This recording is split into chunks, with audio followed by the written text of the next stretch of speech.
अस्सलामुअलैकुम, कैसे हैं आप? सब ठीक ठाक हैं। आज हमने करना है STA 301 का क्विज़ नंबर 1।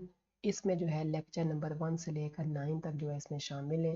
ठीक है, तो मैंने सोचा आप लोगों के साथ लाजमी जो है ये MCQs की फ़ाइल लाजमी लेके आऊँ। ठीक है, और आपका सेमेस्टर जो है ठीक जा रहा होगा। ठीक है, तो चलिए शुरू कर लेते हैं। फर्स्ट हमारा क्वेश्चन है कि which of the following best describes a random error. ठीक है, यानी कि रैंडम एरर कौन सा होता है? वो एरर होता है an error that occur due to a mistake in the measurement process. यानी कि मेजरमेंट प्रोसेस में क्या हो जाए मिस्टेक, तो वो क्या होता है? रैंडम एरर होता है। ठीक है, ये आपने बात याद रखनी है कि अगर मिस्टेक की वजह से यानी कि मेजरमेंट प्रोसेस में मिस्टेक हो जाए तो वो क्या होता है? Random error. Which scale will you use to measure the temperature. Temperature को मेजर करने के लिए कौन सा स्केल इस्तेमाल होता है? Interval scale. ठीक है, ये लिखा हुआ है इंटरवल स्केल। नेक्स्ट है which of the following best describes a best error. जैसे यहाँ पे था ना रैंडम एरर, यहाँ पे बेस्ट एरर कैसे होगा? N error that consistently causes the measurements to be higher or lower than the true value। यानी जो हमने मेजरमेंट करना है, जो असली वैल्यू ट्रू वैल्यू उससे या तो ऊपर हो जाए या नीचे हो जाए, तो वो कौन सा होगा? Best error. रैंडम में क्या था? मिस्टेक हो जाए, गलती हो जाए। और बेस्ट एरर में क्या है? या जो असली वैल्यू है उससे ऊपर हो जाए या नीचे हो जाए मेजरमेंट में। ठीक है जी। नेक्स्ट हमारे पास क्या है कि the world statistics which comes from the Latin world. किस वर्ड से निकला है ये स्टैटिस्टिक्स? तो निकला है वर्ड, किस वर्ड से? स्टेटस से, जिसका मानी क्या है? Political state. और इसका एक और मानी क्या है? Information useful to the state. वो इंफॉर्मेशन जो कि स्टेट के लिए क्या है? यूजफुल, फायदेमंद है। ठीक है। 5 सवाल है कि वर्ल्ड स्टैटिस्टिक्स रेफर्स टू। ठीक है, स्टैटिस्टिक्स वर्ड जो है किस चीज़ को रेफर करता है? न्यूमेरिकल फैक्ट्स सिस्टमैटिकली अरेंज्ड, यानी कि जो नंबर होते हैं उनको अरेंज कर देता है। ठीक है, तो यानी ये इसकी बात है कि numerical facts systematically arranged. In this sense the word statistics is always used in. Statistics जो है वो इस यानी कि जो यानी कि जो वो न्यूमेरी यानी कि जो वैल्यूज़ होती हैं उनको अरेंज करता है, सिस्टमेटिकली अरेंज। उसके यानी कि सेंस में ये स्टैटिस्टिक्स जो है वो हमेशा क्या होता है? प्लूरल। ठीक है। नेक्स्ट क्या है कि world statistic used in the plural refer to a set of dash. तो यहाँ पे क्या आ जाता है हमारे पास? Numerical information. न्यूमेरिकल अगर प्लूरल के तौर पे इस्तेमाल होगा तो न्यूमेरिकल इंफॉर्मेशन, और अगर ये स्टैटिस्टिक्स सिंगुलर के तौर पे इस्तेमाल होगा तो उसका मानी क्या है? साइंस। ठीक है, साइंस, ये आपने देख लेना है। नेक्स्ट है single quantity that has been so collected is called a dash. एक सिंगल क्वांटिटी जो कि उसको यानी इकट्ठा कर दो। सिंगल क्वांटिटी होती है ना, यानी कुछ उनको इकट्ठा जब कर देंगे तो क्या हो जाएगा? वो स्टैटिस्टिक बन जाएगा, स्टैटिस्टिक जी। 10 सवाल है कि when the frequency polygon is smoothed. When the frequency polygon is smooth it becomes dash. तो डैश में क्या आएगा? Frequency curve, frequency curve. 11 सवाल है cumulative frequency polygon is a very useful device to find the value of the dash very quickly। यहाँ पे आता है मीडियन, यानी मीडियन की वैल्यू जो है वो फाइंड करता है बहुत तेजी के साथ। कौन? Cumulative frequency polygon. A histogram consists of a set of dash, set of adjacent rectangles, adjacent rectangles। जी। 13 सवाल है the height of a student is 60 inches. जो हाइट है स्टूडेंट की 60 इंचज, ये किस चीज़ की एग्जांपल है? कंटिन्यूस डाटा की, continuous data.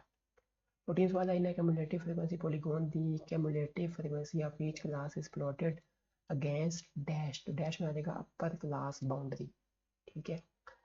It is recommended that the number of classes in a frequency distribution be between. यानी कि कितना जो है रिकमेंडेड है कि इतना ही होना चाहिए, 5 से 20, 5 एंड 20। ठीक है, 5 एंड 20 यानी इसके दरमियान में। नेक्स्ट क्या है कि रेंज हमने कैलकुलेट करनी है, तो ये हमारे पास डाटा दिया हुआ है। तो रेंज का एक छोटा सा फार्मूला आपने याद रखना है। रेंज जो इस डाटे में बड़ी वैल्यू है, यानी जैसे यहाँ पे 70 है बड़ी वैल्यू। ठीक है, इसमें से आपने माइनस कर देना जो छोटी वैल्यू क्या है? 10 है। तो यहाँ पे क्या होगा? 70 माइनस 10 करेंगे तो क्या आ जाएगा? 60। Big value of given data minus small value of given data equal to range. तो ये रेंज का फार्मूला आपने याद रखना है। वहाँ पे डाटा जो मर्जी हो, आपने सिर्फ माइनस करना है और आंसर निकल आएगा। ठीक है।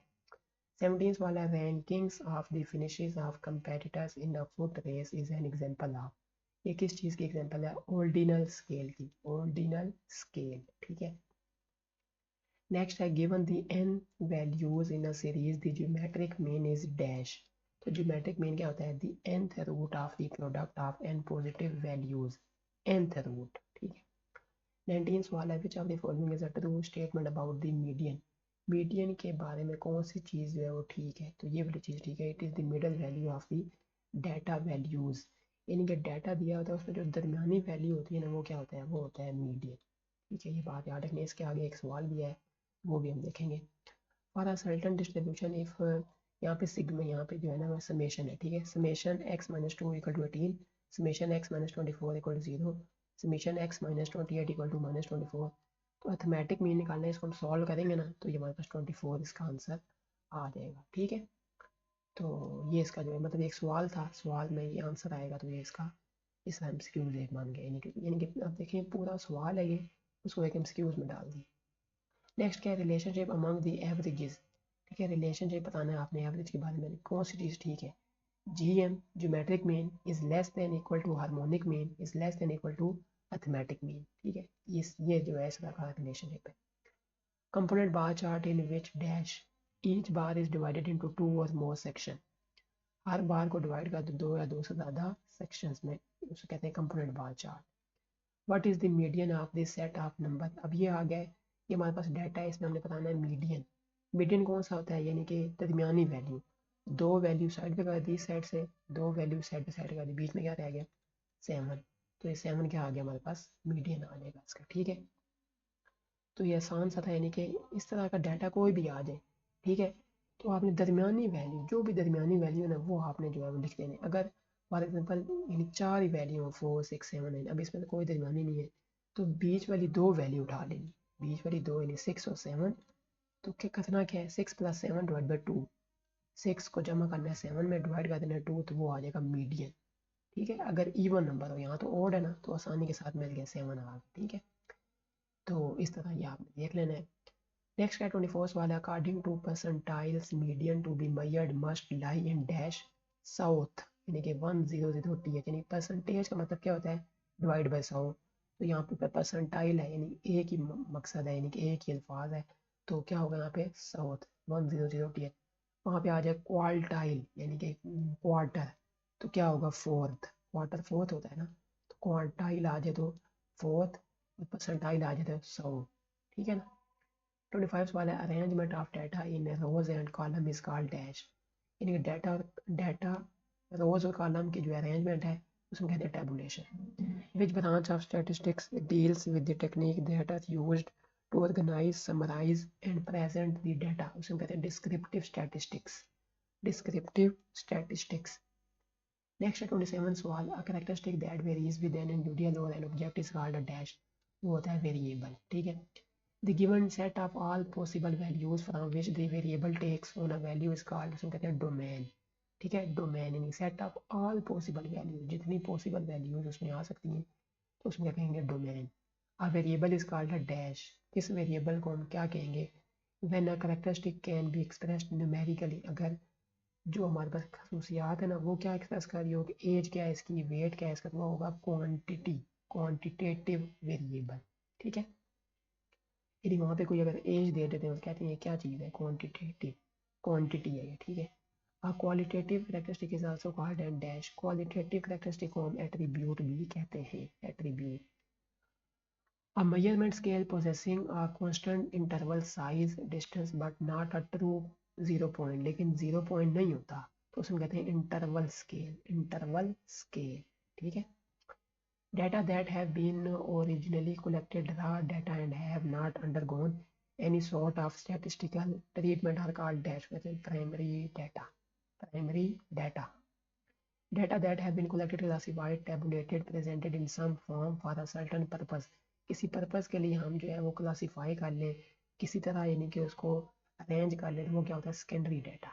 प्राइमरी में क्या था कि data that have been originally collected, raw data, इन जो रॉ डाटा होता है जैसा होता है वैसे ही रख ली, उसको हमने किसी लिखा हुआ ना, not undergone any sort of statistical treatment, किसी अरेंजमेंट में नहीं रखा, इसी तरह रख लिया, तो वो हो गया प्राइमरी डाटा।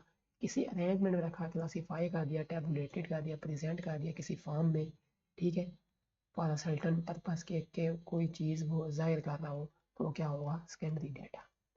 तो ये हमारे पास 33 सवालात है। मैंने सोचा आप लोगों के साथ लाजमी जो है शेयर कर दूँ। तो आपने मुझे कमेंट करके लाजमी बताना है वीडियो आपको कैसी लगी है। वीडियो अगर अच्छी लगी तो लाजमी लाइक भी करें, चैनल पर न्यू हो तो लाजमी सब्सक्राइब कर दें। इसी तरह असाइनमेंट्स क्विज़ेस जो आते रहेंगे। नेक्स्ट वीडियो में मिलेंगे हम आपके साथ। अस्सलाम वालेकुम रहमतुल्लाहि व बरकातुहू।